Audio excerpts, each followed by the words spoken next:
Ugang pang balita. Nilayong girespondihan ang sa Davao City Police Office kung DCPO sa pagpanguna ni Police Colonel Manan Muwarip ang nahitabong disgrasya nga nalambigit or naglambigit sa fuel tanker sa Dumoy MacArthur Highway nahitabo kagabi Pebrero 12, 2026. Sa report, ang tanker gimaneho ni alias Kukoy nga dunay karga nga 4,000 liters sa diesel o 4,000 liters sa gasolina.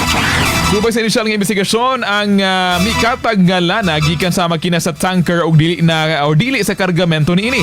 Ang maong oil spill mikatag og gibanabanaang miabot sa 100 meters nga gilapdon sa highway nga posibleng rason sa peligro sa mga motorista og residente sa maong lugar. Busa nagtinabangay ang Traffic Enforcement Unit, ang Police Station 17 or ang Balioca Police Station, ang Bureau of Fire Protection kan BFP ug ang Davao City 911 aron nga limpyuhan ang dalan ug mahan ay ang dagan sa trapiko aron nga masiguro ang kaluwasan sa publiko.